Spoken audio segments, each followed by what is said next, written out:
जेव्हा इथं म्हणजे प्रधान म्हणून मी इकडे आलो तर मला माहित नव्हतं, फक्त आंटीबद्दल मी ऐकलेलं. कारण त्या टाइमला मी कॉलेजमध्ये मेरीमध्ये ना एकदा तरी प्रिचिंगला आले होते, तेव्हा फक्त त्यांना बघितलं होतं. कारण ते रेखा सिस्टर होत्या, त्यांच्यामुळे त्यांनी त्यांना इन्व्हाइट केलं होतं. मग मला नाही म्हटलं की मी इथंच येईल आणि या पास्टर भारीच आहे म्हटलं. मग त्यानंतर मग आंटी पूर्ण मला घरातल्यांसारखं असं हे करायला लागलं. त्याच्यामुळे मला अंकलांबरोबर थोडं बॉन्ड वाढायला लागला. मग अंकल मला प्रत्येक गोष्टीत बरोबर काय चूक काय कसे डिसिजन घ्यायचे या बाबतीत आम्हाला सारखं काउन्सिलिंग करत असत.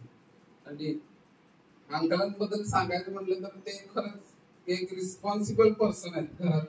आणि प्रत्येक म्हणजे मंडळीच्या बाबतीत कोणती पण गोष्ट असते किंवा कोणाच्या पण आयुष्यातली काय पण गोष्ट असते किंवा प्रॉब्लेम्स असते, त्यांना बरोबर माहित आहे की काय करायला पाहिजे आणि त्याचं काय म्हणजे पुढचा आउटकम काय येणार आहे ते पण त्यांना माहित आहे.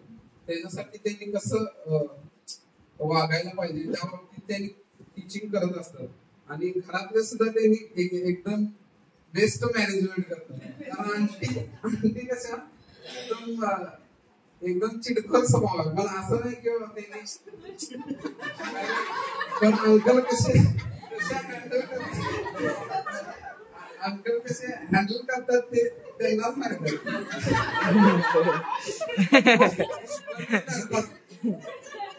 आता आंटी काय काय गोष्टी आता सांगतात काय काय, पण त्या अंकल लगेच म्हणतात राहू दे पास करा. प्रत्येक गोष्टी म्हणजे एकदम स्मूथली हँडल करतात.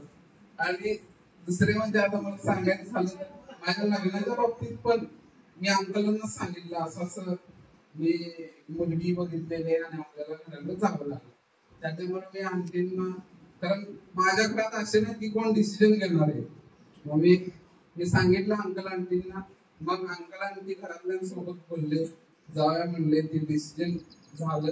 त्यानंतर यांच्या स्वप्नालीच्या घरी गेलो, त्यानंतर मागणी झाली आणि नंतर अंकल आंटीनीच बोलले, माझ्या घरातले एक शब्दाने पण बोलले नाही.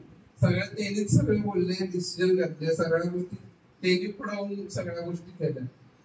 एवढं सगळं असताना माझ्याकडं म्हणजे माझ्याची परिस्थिती त्यांना माहित आहे, त्यांनी जात होते, सगळ्या गोष्टी माहित आहेत. पण त्यांनी असं दाखवलं नाही की बाबा की ह्याच्या मागे कोण नाही, पण त्यांनी माझा जबाबदार व्यक्ती म्हणून त्यांनी पुढं आले. त्यांनी माझ्या सगळ्या गोष्टी बघितल्या आणि त्यांनी मला सांगितले बाबा तू पुढं काय करणार आहेस किंवा खर्चाचं कसं मॅनेजमेंट करणार वगैरे सगळ्या गोष्टी सांगितल्या.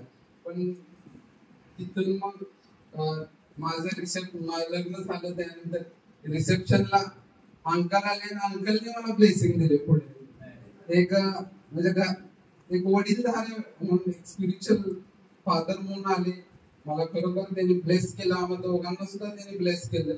आणि खरंच त्यांच्याद्वारे एवढंच की आपल्या माझ्या जीवनामध्ये कित्येक म्हणजे वडीलधारे पुरुष आले असतील, पण यांच्यासारखा वडीलधारा पुरुष मी तर बघितलेला नाही. कारण माझ्या आजोबानंतर तर माझे वडीलधारे पुरुष त्यांनीच आहेत. कारण प्रत्येक गोष्टीत त्यांनी एकदम बारकाईने लक्ष देतात आणि बाबा ह्याचं असंच करायला पाहिजे आणि तू योग्यरित्या डिसिजन घे. आता स्वप्नालीच्या बाबतीत पण तिला एक्झाम दिली किंवा त्याला काय काय क्वेश्चन असत होते ते त्यांनी एक स्पिरिच्युअली पण आणि आपले जैविक आता लॉजिकली पण त्यांनी एकदम व्यवस्थित तिला समजावत होते की बाबा तुझे कोणते पण क्वेश्चन असले तर, किंवा स्वप्नालीच्या मध्ये कसं जरा कॉन्फिडन्स लो होता त्या टाइमला, पण अंकलांनी इतकं भारी काउन्सिलिंग केलं, तिचा कॉन्फिडन्स लेवल सगळी परत वाढली की खरंच. आणि त्यांनी देवाच्या गोष्टीतून सांगितलं आणि बरोबर तिने इतका कॉन्फिडन्स लेवल वाढली की तिने नेक्स्ट टाइमला एक्झामच क्रॅक केली. आणि आता सांगायचं झालं तर आता नोव्हेंबर मध्ये स्वप्नालीच हे एक्झाम क्रॅक केली तिने. तर त्याच्यानंतर जो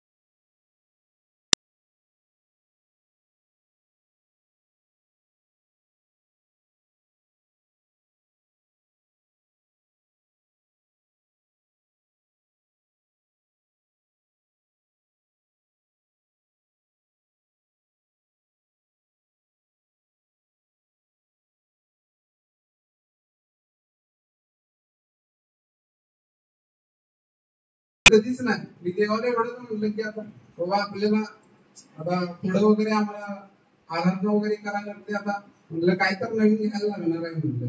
बघूया देव दिलं म्हणलं ना. आणि खरंच देवाने त्यांच्या मनामध्ये एक विचार घातला आणि खरं त्यांचं एक हृदय तसं बनवलं की त्यांनी मला गिफ्ट करावं. आणि आम्ही दोघांनी पण ते आम्ही गिफ्ट मध्ये आम्ही दोघांनी पण आम्ही कपडे वगैरे घेतले, सगळे झालं.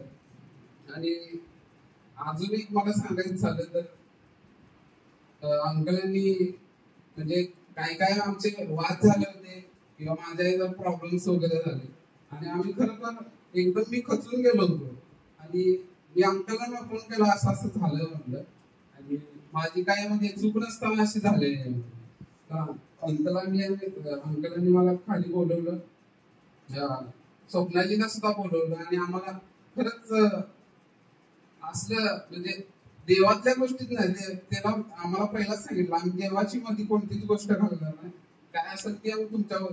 बरोबर पहिला प्रार्थनेतून सुरुवात केली आणि आम्हाला योग्यरित्या काउन्सिलिंग केलं. आमचे सगळे प्रॉब्लेम सगळे त्यांनी व्यवस्थित सॉर्ट आउट केले.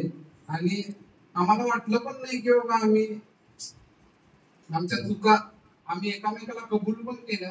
पण आम्हाला असं वाटलं नाही की बाबा बरोबर त्यांनी म्हणजे असं एवढं काउन्सिलिंग करू शकतात. म्हणजे मी कुणासमोर असं कधीच काउन्सिलिंग मी घेतलेलं नाही, पण अंकलांनी इतकं बेस्ट काउन्सिलिंग केले.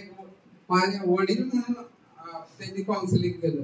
कारण अशा सिच्युएशन हँडल फक्त त्यांनीच करू शकतात, मला तर असं वाटतं. कारण कित्येक असं मी बघितलं की त्यांना त्या गोष्टी जमत नाहीत म्हणजे काउन्सिलिंग करण्याच्या वगैरे. पण बरोबर आंटीपेक्षा त्यांनी लॉजिकली इतके बोलले ना की आमचं हृदय एकदम भरून आलं आणि आम्ही एकामेकाला माफी मागितली. आम्ही ज्या काही चुका केल्या होत्या त्यासाठी आम्ही खरंच माफी मागितली. त्यानंतर अंकलने आम्हाला त्यासाठी प्रार्थना केली आणि आम्हाला आशीर्वाद दिला. आणि तिथून आमच्या आयुष्यामध्ये अजून सुद्धा काही कोणत्या प्रॉब्लेम्स नाही किंवा काय नाही. आणि त्यांचा तो आशीर्वाद अजून सुद्धा आमच्या सोबत आहे. आणि मला सांगायचं झालं की अजून कधी कधी मला ड्युटीमुळे किंवा आम्ही आमच्या आळसामुळे आम्ही कधी कधी आम्ही उठत नाही म्हणजे मॉर्निंग प्रेयरला वगैरे. पण अंकल असे की काय काय असं कधी कधी त्यांनी बोलून दाखवत नाही, पण कधी कधी त्यांच्या डोक्यावरून जास्त ते गेलं ना किंवा त्याने फोन करतात डायरेक्टच सापडतात. त्या टायमाला मी काहीच करू शकत नाही. मला दुसऱ्या दिवशी जॉईनच असतो मध्ये दोन वेळेस मला असं झालं, तू का बोलतोय तू जॉईन, काय प्रॉब्लेम तुझा मोबाईल काय करत असते. तेव्हापासून मला एक भीती अंकलांचा फोन आला की मला मी काय पण करून ते रिसिव्ह करते. असं नाही की बाबा मी सायलेंट वर टाकलाय, पण जरी मी ड्युटीवर बिझी असलं तरी पण रिटर्न मी त्यांना करतो बाबा काय प्रॉब्लेम आहे. कारण अंकलांनी ते फक्त त्याने आमच्यावर विश्वास ठेवतात की मुलं येतात हाकेला आमच्या उत्तर देतात. आणि खरोखर आम्हाला पण तसं आवडतंय की त्याने आम्हाला विचारावं. कारण कोणत्याही गोष्टीचं म्हणजे कारण त्यांना पण आता आम्हीच मुलं आहे, कारण त्यांची मुले आता इथं नाही. कारण त्यांनी आम्हाला हक्काने आम्हाला बोलवावं आणि आम्हाला पण आवडतंय की आम्ही त्यांच्याकडे जावं. या सर्व गोष्टी मी आता एवढंच म्हणजे हॅपी फादर्स डे. अंकल मला बोलण्यासाठी संधी दिली त्यासाठी आभार मानतो.